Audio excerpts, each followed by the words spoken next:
Welcome to another unboxing video from theplayersaid.com. My name is Grant. Today I'm unboxing a game from White Dog Games called Solitaire General. So that gives you a clue as to what type of game it is. Napoleon at Waterloo. This one is designed by Dave Kershaw. He has designed games like Irish Freedom. I'm trying to remember some of the others that he has designed. World War Z USA. A couple of others. But anyway, Dave's a good designer. He does a lot of great little solitaire games. I bought this one at Buckeye Game Fest from Blue Panther and was really glad because this is a brand new game. And last year I really enjoyed playing Vive l'Empereur from Blue Panther, which was a solo Waterloo game designed by Herman Luttman. So I'm hoping that this one lives up to the same style of game, the same billing, although it is functionally different. You can see here's the board. This is an area movement or area activation style of game. You can see there's the counters. We'll check those out. As a solitaire game, that's what it is. That's a solo game. That's all you're going to be able to play it. Complexity is 6 out of 10. The game plays in 1 to 2 hours. So you can see it's a little more deep and involved game, which is great. Has a lot of components, 195 counters and markers, 22 by 17 inch full color area game map, play aids, 4 sheet, an example of play, and then some dice. Great picture on the front. So yeah, without further ado, let's go ahead and crack this one open. So when I get these White Dog games, I do like to go ahead and buy the boxed editions. They just look better on my shelf. Here are the dice, and the game comes with dice, but my copy did not have dice, which I thought was interesting. So I actually went ahead and added, I have a ton of D6. These are the small millimeter, like 8 millimeter dice. So I added 7 blue dice and then 1 red die and put those in a bag. So those are my dice, but I went ahead and added those to the game. Not really a problem. I'm going to go ahead and do the board first with this one because I think it looks good and is functional, but creates a very interesting and probably unique play experience. I'll go ahead and move the camera kind of over to center on the board. But remember I mentioned it's kind of an area movement. You can see these areas are numbered. That's a 2, that's a 5, a 3, a 7, 14, 12. I think that has to do with where certain units move and spawn for the solo game. Here is the reserve area for the French. And then you can see some of these major La Haye Saint here in the middle. That's obviously a very famous farm compound. Huguemont here in the left side of the board, and then Papillot there in the upper right. Plancenot is here in the bottom right. So those are kind of the 4 areas that I really know from the battle at Waterloo. Here at the bottom, you've got a turn track. It goes up to 16 turns. And then over here, you have a morale track. The map is designed and illustrated by Ken Weaver. I think it looks pretty good. For a White Dog Games, this has a lot of cool art. Like you can see the trees and the different terrain. I think that's a very nice touch. Here are the rules, and the rules are actually pretty thick. There's a lot of rules in this one. 32 pages, as you can see. But I would say about the rules, one of the things I do like about Dave's rules is he'll have some notes in the side that explain or further give depth and understanding to those rules. Here's a couple pages of designer notes at the very end. Let's start from the front. How about it on these rules? The counters are really nice looking. I'll get to the counters here in a minute. I really do enjoy those.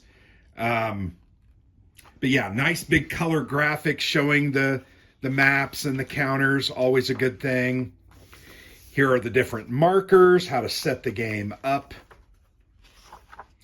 And it just goes through the different phases. There's a bombard phase, roll command dice phase, expand command, rally combat section.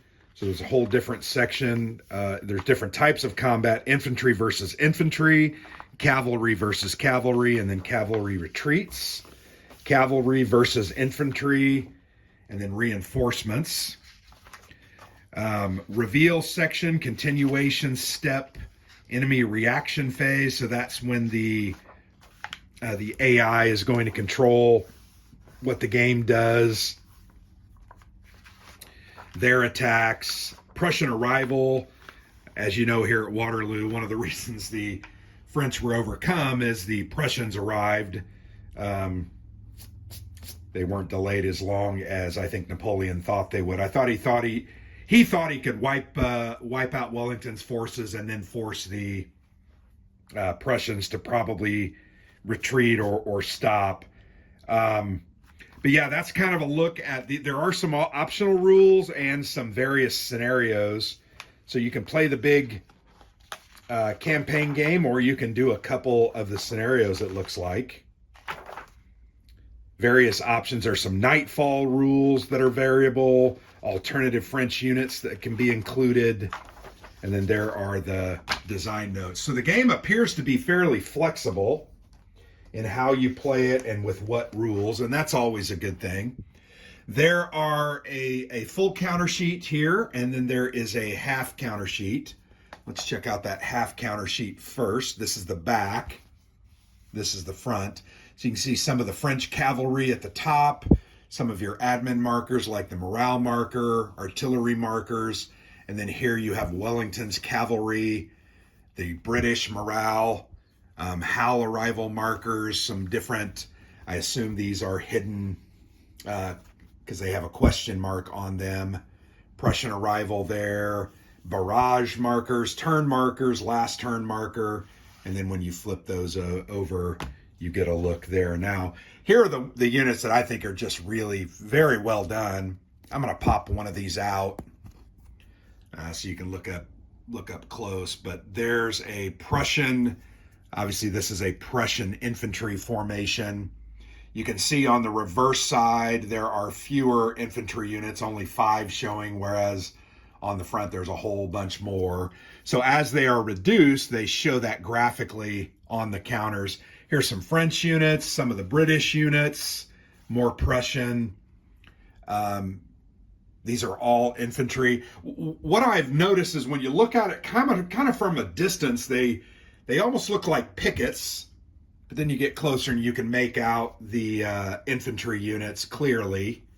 But there's the backs reduced. Some of these are vacant or empty, and I'm not sure, they just didn't need a certain amount of counters there. But then once again, you have the cavalry units and some of those artillery units that are going to be used. There is a quick play sheet.